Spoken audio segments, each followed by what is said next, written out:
Hello health warriors. Today we will discuss about the PCOS and its impact on fertility.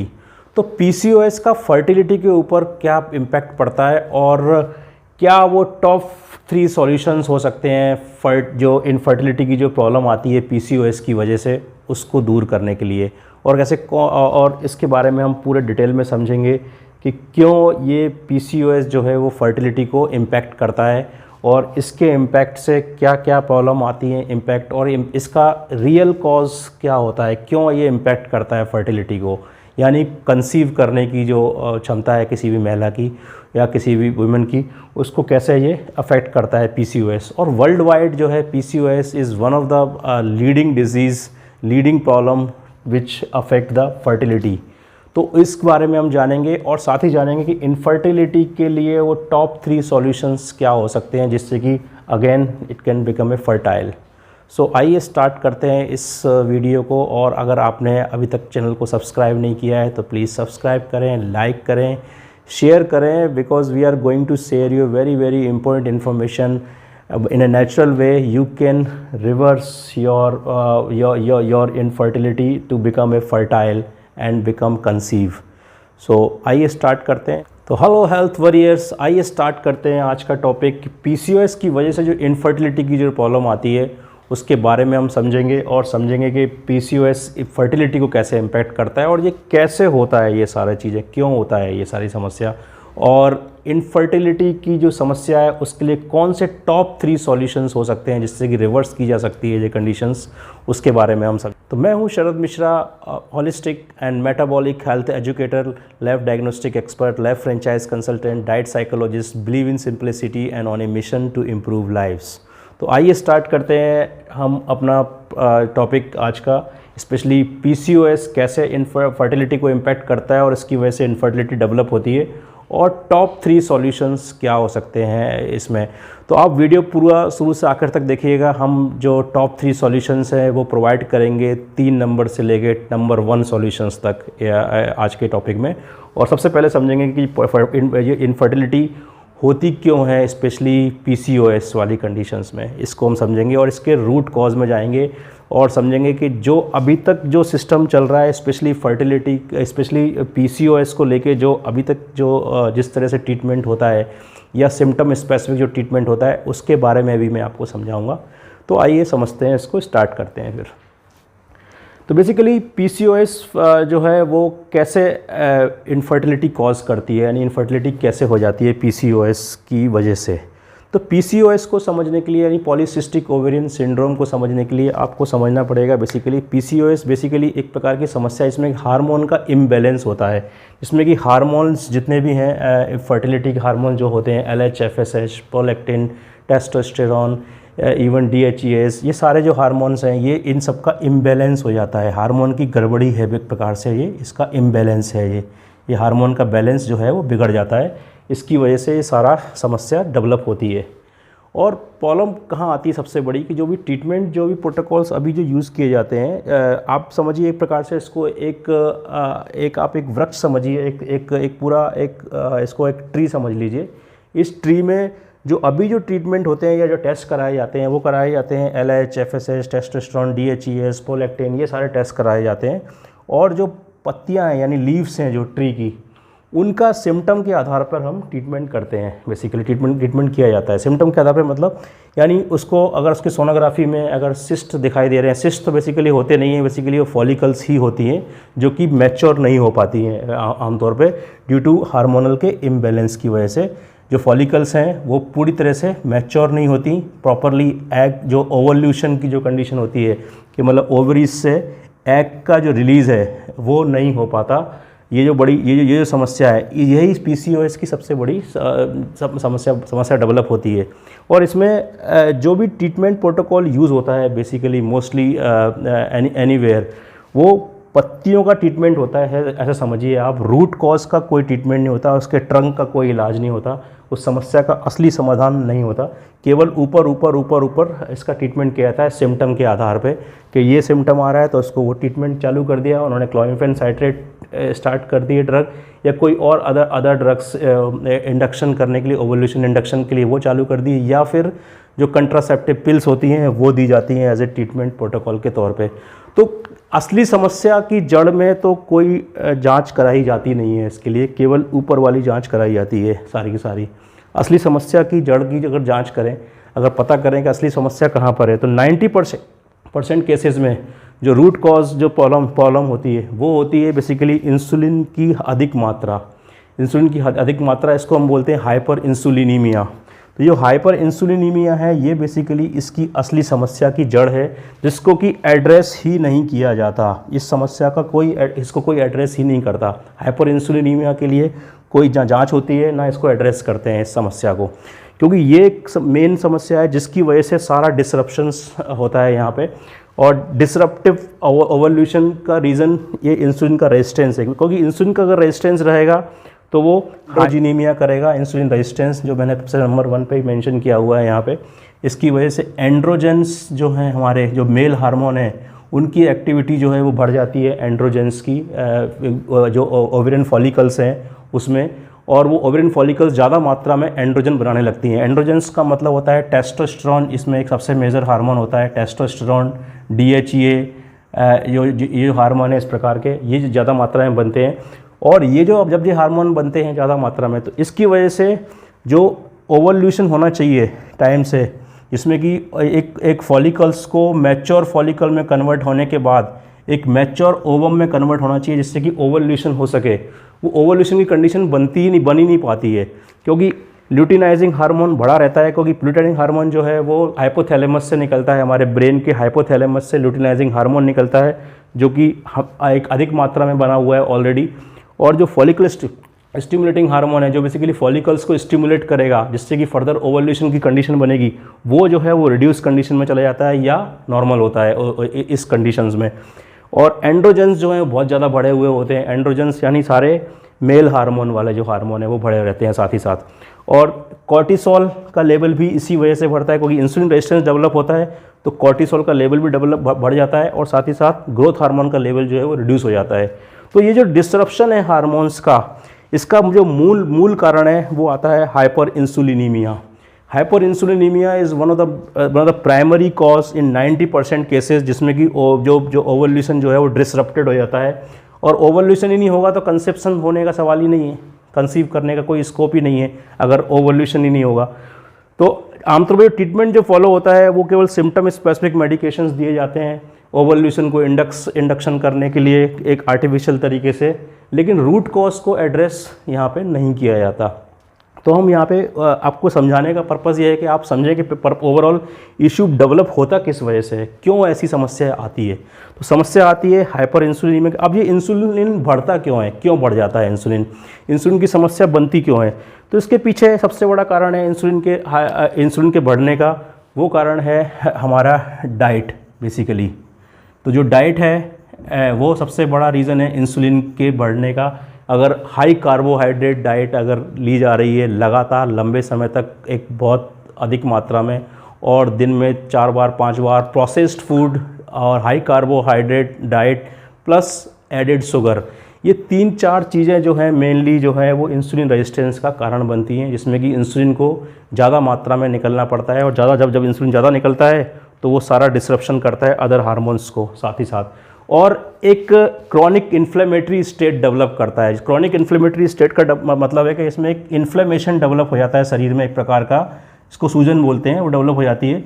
एक chronic inflammatory state develop होती है, और chronic inflammatory state अगर develop होती है तो इसमें कॉर्टिसोल हार्मोन जो है वो फर्दर बढ़ने लगता है, कॉर्टिसोल हार्मोन का, जिसकी वजह से स्ट्रेस जो है, ऑलरेडी जो स्ट्रेस में है पर्सन, उसको और एक विशियस साइकिल के थ्रू स्ट्रेस जो है वो फर्दर एग्रीवेट हो जाता है, यानी और ज़्यादा बढ़ जाता है इस सारी समस्या की वजह से। तो स्ट्रेस इसमें और ज़्यादा इनकॉर्पोरेट करता है, तो उससे और फर्दर जो डिसरप्शन है ओवल्यूशन का वो होने की संभावना ख़त्म ही हो जाती है। यानी उस केस में क्या होता है, या तो पीरियड्स बहुत जल्दी आते हैं, हर मालूम पड़ा कि हाँ महीने में 3 बार 4 बार पीरियड आ गया, हैवी ब्लीडिंग्स हो रही है, या पीरियड आ ही नहीं रहे, या एब्सेंट हो गए, गायब हो गए लंबे समय के लिए, प्रोलॉन्ग हो गए पीरियड्स, 6 महीने, 8 महीने, 10 महीने पीरियड ही नहीं आ रहा है, तो ये समस्याएं डेवलप हो जाती, क्योंकि यहाँ पे ओवल्यूशन नहीं हो रहा है। ओवल्यूशन ना होने का मेन रीज़न है कि ये हार्मोन जो है डिसरप्ट हो गए, ये हार्मोन में डिस्टर्बेंस आ गया इस हाइपर इंसुलिनीमिया की वजह से। तो ये तो रहा पूरा मेन कारण जिसकी वजह से सारी समस्या डेवलप हुई। तो अब हम समझेंगे कि क्या टॉप 3 सॉल्यूशंस हो सकते हैं इस समस्या को रिवर्स करने के लिए, इस समस्या के समाधान के टॉप 3 सॉल्यूशंस क्या हो सकते हैं। तो आइए स्टार्ट करते हैं वो टॉप 3 सॉल्यूशंस की तरफ। तो जो तीसरे नंबर का जो कारण है, हम नीचे से ऊपर की तरफ जाएंगे, टॉप नंबर 1 रीज़न की तरफ जाएंगे। पहले हम तीसरे नंबर का कारण लेते हैं। तीसरे नंबर का जो सॉल्यूशन है उसको हम सबसे पहले, तो वो है नेचुरल सप्लीमेंट्स। तो जो इनफर्टिलिटी की समस्या पीसीओएस की वजह से डेवलप हुई है, तो उसमें नेचुरल सप्लीमेंट्स जो हैं एक हद तक हेल्प करते हैं, एक सपोर्टिव रोल प्ले करते हैं, इसलिए ये थर्ड नंबर पर है इसमें, इस कैटेगरी में। इसमें मायोइनोसिटोल जो है ये एक बड़ा इम्पोर्टेंट कंपाउंड है, जो बेसिकली आमतौर पे बहुत सारे फ्रूट्स वेजिटेबल्स में पाया जाता है और बहुत से सप्लीमेंट्स में भी पाया जाता है, जो अलग से सप्लीमेंट्स मिलते हैं उनमें भी पाया जाता है। तो ये एक कंपाउंड है जो कि हेल्प करता है बेसिकली ओवल्यूशन के जो प्रोसेस है उसको वापस से क्योर करने में, या कह लीजिए उस प्रोसेस को रेगुलेट करने में हेल्प करता है, मेंस्ट्रुअल साइकिल को रेगुलेट करने में हेल्प करता है ये पर्टिकुलरली।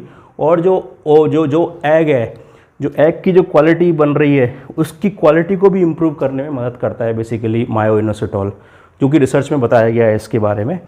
दूसरा कंपाउंड है NAC, मतलब N acetyl cysteine. N acetyl cysteine basically एक प्रकार का अमाइनो एसिड है, जो सिस्टीन वाला जो अमाइनो एसिड होता है वो है ये। और ये भी बहुत सारे प्रोटीन्स और अलग अलग जो लेग्यूम्स वगैरह इन सब में पाया जाता है, लेकिन जो डाइट में जो मिलता है, मतलब जो नेचुरल सब्सटेंस में जो एन सिस्टीन मिलता है वो सफिशिएंट होता नहीं है इस तरह की कंडीशंस के लिए। तो इसका सप्लीमेंट जो है वो सबसे ज़्यादा सूटेबल होता है, और इसके सप्लीमेंट के लिए आप अपने क्लिनिशियन से डिस्कस कर सकते हैं, स्पेशली NAC के लिए, यानी एन एसिटाइल सिस्टीन वाले जो सप्लीमेंट्स हों तो वो इसमें हेल्प कर सकते हैं। स्पेशली ओमेगा 3 फैटी एसिड्स जो है ये अनदर वेरी इंपॉर्टेंट सब्सटेंस जो कि फिश ऑयल में रेगुलरली पाया जाता है, और ये भी मेंस्ट्रुअल साइकिल रेगुलेशन में हेल्प करता है, और साथ ही साथ इंसुलिन रेजिस्टेंस को कम करने में मदद करता है स्पेशली, इसलिए इसका रोल यहाँ पर आता है स्पेशली। फिर आता है विटामिन D3। विटामिन D3 का जो है वो आमतौर पे इस तरह के PCOS कंडीशन में लेवल लो ही होते हैं, या फिर इनका लेवल चेक करा सकते हैं ब्लड टेस्ट के थ्रू, और इसके सप्लीमेंटेशन को स्टार्ट कर सकते हैं in consultation with your clinician specially. तो ये जो कुछ कंपाउंड है ये स्पेसिफिकली हेल्प करते हैं इनफर्टिलिटी की प्रॉब्लम जो PCOS की वजह से डेवलप हुई है उसको वापस से क्योर करने में, रेगुलेट करने में, ओवल्यूशन की जो प्रोसेस है उसको, इंसुलिन रेजिस्टेंस को कम करने में, और इधर कोर्टिसोल हार्मोन का भी जो है उसको भी रिड्यूस करने में हेल्प मिलती है इस प्रोसेस की वजह से। तो ये था हमारा नंबर 3 का सॉल्यूशन। और अब हम बढ़ेंगे की तरफ। जो नंबर 2 का जो सॉल्यूशन है वो है HIIT protocols and stress management. HIIT protocols जो है वो सिंपली बेसिकली एक प्रकार की एक्सरसाइजेज होती हैं जिनको कि हम बोलते हैं high intensity interval training exercises. ये बड़ी हेल्प करती हैं, स्पेशली इंसुलिन रेजिस्टेंस की जो कंडीशन है, जो हाइपर इंसुलिनीमिया की जो कंडीशन डेवलप हुई है उसको मैनेज करने में, उसको कम करने में, इससे कि इंसुलिन की जो सेंसिटिविटी है, जो इंसुलिन की सेंसिटिविटी है ये बढ़ती है, इससे IS बढ़ती है स्पेशली HIIT प्रोटोकॉल्स से। और साथ ही साथ जो मसल्स हैं हमारी वो डायरेक्टली ग्लूकोज के अपटेक के लिए तैयार होती हैं, स्पेशली HIIT प्रोटोकॉल्स की थ्रू। अब तो ये HIIT प्रोटोकॉल होता क्या है इसके बारे में एक छोटा सा आप समझ सकते हैं। कोई भी ऐसी एक्सरसाइज, कोई भी ऐसी एक्टिविटी जिसमें कि आपकी हार्ट बीट 95% के आसपास टच कर रही हो हाईएस्ट लेवल पे, जिसमें कि हाई इंटेंसिटी में आपको करना है 1 से 2 मिनट और उसके बाद आराम करना है या लाइटर एक्सरसाइजेस करनी है, इस तरह की एक्टिविटीज़ को आप अगर करते हैं 15 minute, 20 minute, 30 minute per day करते हैं तो ये कंडीशंस रिवर्स होना स्टार्ट होती हैं। और साथ ही साथ स्ट्रेस मैनेजमेंट का प्रोग्राम भी साथ में आप इसके कर सकते हैं। स्ट्रेस मैनेजमेंट का प्रोग्राम से मतलब है कि यहाँ पे आपको स्ट्रेस के लिए कुछ करना है, जिससे कि जो कॉर्टिसोल लेवल जो बढ़ रहा है हमारा, जो कि क्रॉनिक इन्फ्लेमेटरी स्टेट की वजह से ही बढ़ रहा है, IR की वजह से भी, और ओवरऑल एक स्ट्रेस भी रहता है इस तरह के पेशेंट्स में, खासतौर पे जिनको पीसीओएस की समस्या रहती है। तो उस कंडीशन में स्ट्रेस मैनेजमेंट में आप योगा और ब्रीदिंग एक्सरसाइजेज में जा सकते हैं। सिंपल टेक्निक की अगर बात करें तो सिंपल जो टेक्निक जो मेडिटेशन की कह लीजिए या ब्रीदिंग की कह लीजिए वो है, जिसमें कि आप 1 2 3 4 5 आप गिनते हुए सांस को अंदर लेनी है और 4 5 6 7 8 करके सांस को बाहर छोड़ना है और बहुत स्लोली करना है, एकदम स्लोली, धीमे से सांस अंदर लेना है, धीमे से सांस को बाहर छोड़ना है। चाहे तो आप पेट पे अपने हाथ रख सकते हैं, जिससे आपको खुद पता लगेगा, समझ में आएगा किस तरह से ये एक्टिविटी हो रही है, और बहुत स्लोली करनी है, जितना स्लोली कर सकें उतना अच्छा है। इसमें आपको समझ में सुनाई नहीं देना चाहिए कि आप कोई सांस ले रहे हैं, बेसिकली इसका उद्देश्य असली ये है। और पूरा ध्यान जो है सांस के आने और जाने पर ही लगाना है पूरी तरह से यहाँ पे। तो ये स्ट्रेस मैनेजमेंट की जो ट्रेनिंग है, बेसिकली ये मेडिटेशन का एक पार्ट है, उसके अंदर आती है, लेकिन ये बहुत ज़्यादा हेल्प करती है, स्पेशली कॉर्टिसोल और जो हमारा जो सिंपैथेटिक नर्वस सिस्टम है, जो एक्टिवेटेड फॉर्म में चला गया है because of all these issues, उसको काम डाउन करने में और पैरासिम्पैथेटिक सिस्टम को बैलेंस करने में साथ में, उसमें बहुत हेल्प करती है, स्पेशली स्ट्रेस मैनेजमेंट ट्रेनिंग्स। तो इसके लिए आप इस तरह की एक स्मॉल एक्सरसाइज कर सकते हैं, या और ब्रीदिंग टेक्निक्स, स्पेशली ध्यान की अन्य प्रक्रियाएं भी यूज़ कर सकते हैं, वेयर एवर, जहाँ पर भी आप एटलीस्ट अपने आप को ध्यान केंद्रित कर सकें जिस किसी भी चीज़ के ऊपर। तो ये एक जो सिंपल मैंने जो तरीका बताया, ये बहुत ही सिंपल और आसान है, कोई भी कर सकता है, कहीं पर भी कर सकता है। और ये अगर एक्टिविटी दिन भर में अगर 4-5 बार की जाए 2-2 मिनट के लिए, जिसमें कि आप सिंपली सांस लेना है और सिंपल धीमे से सांस छोड़ना है और धीमे से सांस लेना है, और बस ये इतना ही करना है, तो इससे बहुत बड़ा फ़र्क पड़ता है, स्पेशली क्योंकि ये पूरा एक माइंड बॉडी सोल के साथ में कनेक्शन स्थापित होता है बेसिकली इस तरह की एक्टिविटीज़ से। और HIIT प्रोटोकॉल तो मैंने से बताया ही आपको। तो ये था हमारा नंबर 2 का सॉल्यूशन, स्पेशली जो भी महिलाएं इनफर्टिलिटी से इनफर्टिलिटी से ग्रस्त हैं बिकॉज ऑफ PCOS की समस्या की वजह से, तो उसका ये नंबर 2 सॉल्यूशन था। अभी हम आगे बढ़ेंगे अपने नंबर टॉप जो सॉल्यूशंस है। नंबर 1 सॉल्यूशंस जो है वो क्योंकि ये नंबर 1 जो सॉल्यूशन है बेसिकली वो डायरेक्टली जो है वो रूट कॉज को एड्रेस करता है, इसलिए इसका नंबर 1 सॉल्यूशंस हम इसको बोलते हैं। तो नंबर 1 सॉल्यूशन क्या है? LC-LCOF diet with IF। इसका क्या मतलब है? ये LC-LCOF डाइट विथ IF का क्या मतलब है? तो यहाँ पे LC-LCOF डाइट से मतलब है लो carbohydrate, low calorie, optimum fat diet with intermittent fasting. तो बेसिकली ये अब जो लो कार्बोहाइड्रेट, जैसा कि आपको बताया कि जो मूल कारण है वो इंसुलिन की अधिकता है, इंसुलिन की मात्रा बॉडी में बहुत ज़्यादा बढ़ रही है, इस वजह से ये सारी समस्याएं डेवलप हो रही हैं। ओवल्यूशन नहीं हो पा रहा, ओवल्यूशन नहीं होगा तो फर्टिलिटी होगी, मतलब स्पेशली कंसेप्शन होगा ही नहीं। कंसेप्शन यानी बच्चे होने की कोई संभावना होगी ही नहीं है। कंसेप्शन की संभावना बने, कोई एग ही मैच्योर नहीं होगा, एग ही ओवल्यूशन नहीं होगा तो कैसे आगे बढ़ेगा? तो ये पॉसिबल ही नहीं है। तो हम जो सबसे मेन जो कॉज है, जो हाइपर इंसुलिनीमिया जो कर रहा है, उसको करने के लिए आपको लो कार्बोहाइड्रेट पे डाइट पे जाना होगा। लो carbohydrate, low calorie and optimum fat diet. तो कार्बोहाइड्रेट के आप अगर कंसंट्रेशन, आप अपने जो कंजम्पशन को अगर 70 से 80% अगर कार्बोहाइड्रेट अगर ले रहे हैं, तो इसको आप घटा के सीधा 10 से 20% पे लाना है, तब ये चीज़ें रिवर्स होना स्टार्ट होती हैं। ग्रे स्केल में चला गया है। तो कार्बोहाइड्रेट और प्रोसेस्ड फूड के कंजम्पशन को रिड्यूस करना है 10 से 20% तक, तब ये सारा रिवर्सल की प्रोसेस स्टार्ट होती है, जिससे कि वापस से हार्मोन्स जो हैं वो दोबारा से अपने ठीक ठाक कंडीशन में पहुंचते हैं। इसमें करीबन मान के चलिए 1-2 हफ्ते से लेके कुछ महीने तक भी लग सकते हैं, क्योंकि ये समस्या जो है काफ़ी लंबे समय तक हाइपर इंसुलिनीमिया बने होने की वजह से जो हार्मोन का जो इम्बैलेंसेस हुआ है हार्मोन का, उसको वापस से बैलेंस में आने में थोड़ा समय लगेगा। मतलब जादू कुछ नहीं होने वाला है इसमें, ये मान के चलिए।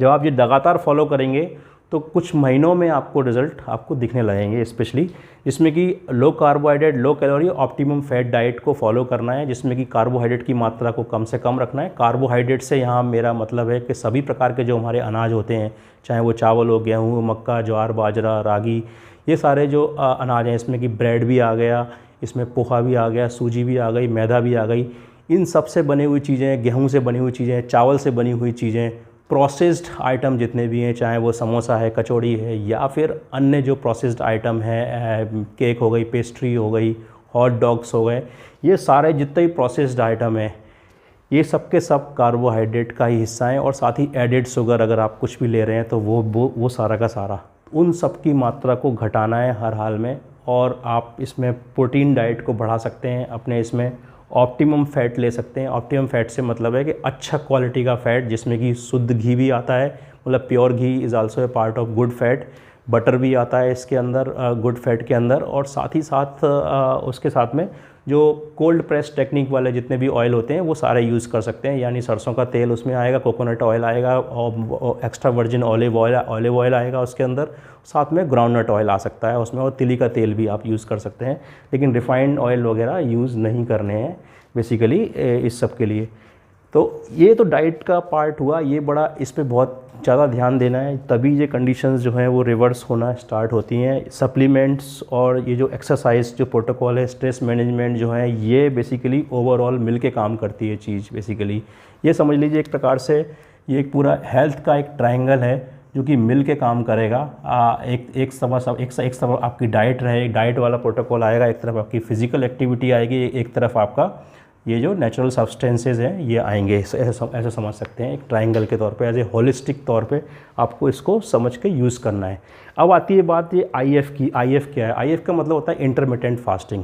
इंटरमिटेंट फास्टिंग से मतलब है कि जनरली आमतौर पे अगर आप रात को 8 बजे खाना खा रहे हैं और अगले दिन सुबह आप 8 बजे अगर नाश्ता करते हैं, फिर तो ये पूरे 12 घंटे हैं। इस 12 घंटे में मान के चलिए 8 घंटे जो है लगभग कोई 4 घंटे तो खाने के पचने में लगे, जिसमें कि इंसुलिन की मात्रा बढ़ी रहेगी। जब भी आप कोई भी खाना पीना खाएंगे तो उसमें अगर 60-70% कार्बोहाइड्रेट है तो इंसुलिन की मात्रा उसमें बढ़ी रहेगी, तो 4 घंटे तो उसमें निकले, तो 8 घंटे बेसिकली एक्चुअल फास्टिंग हो पाती है उस कंडीशन में।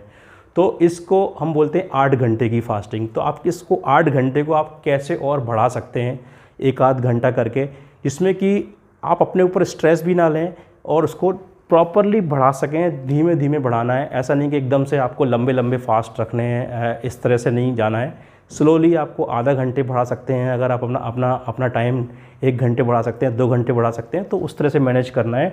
और उस बीच में आप कोशिश करें कि या तो आप दिन में 2 बार आप खाना खाएंगे तो 2 बार ही जो है इंसुलिन का जो है वो पीक आएगा, अगर आप लंच और डिनर कर रहे हैं।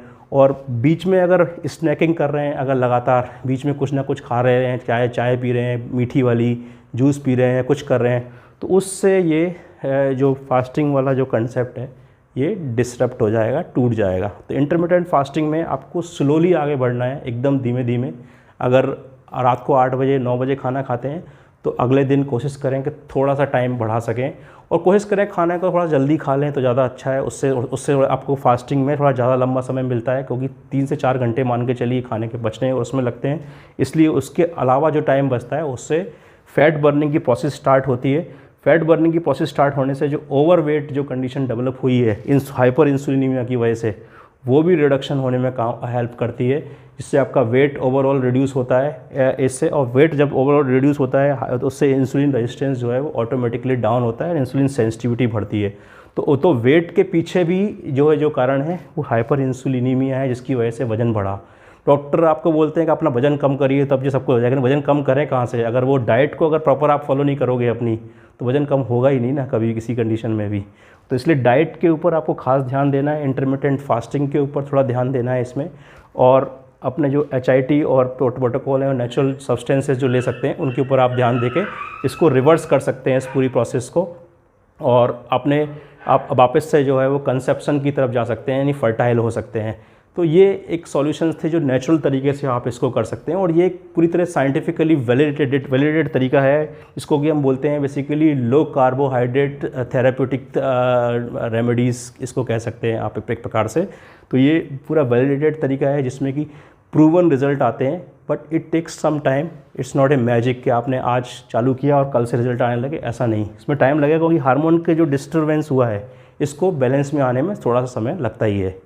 तो इसी तरह के और वीडियो आप अगर जानना चाहते हैं तो आप चैनल पे बने रहें और सब्सक्राइब करें हमें इसके लिए। और ऑलरेडी हम 250-300 सब्सक्राइबर के बेस पे पहुंच चुके हैं। तो आपसे रिक्वेस्ट करूंगा, अगर आपने सब्सक्राइब नहीं किया है तो सब्सक्राइब करें, जिससे कि ज़्यादा से ज़्यादा लोगों तक ये बेसिक इन्फॉर्मेशन, जो इम्पोर्टेंट इन्फॉर्मेशन है, जो कि मिस्ड हो रही है, जो कि आमतौर पे कोई बताता नहीं है ये जानकारी एक्चुअली में, ना तो क्लिनिशियन बताते हैं ना कोई और बताता है कि ये असली समस्या होती क्यों है, किस वजह से होती है और क्या उसके नेचुरल सॉल्यूशन हो सकते हैं। तो इसलिए मैं चाहूँगा कि आप इसको ज़्यादा लोगों तक पहुँचाएँ, सब्सक्राइब करके रखें और इस तरह के और भी वीडियो हमारे अवेलेबल हैं, आप उसमें भी और भी वीडियो भी देख सकते हैं। Thank you.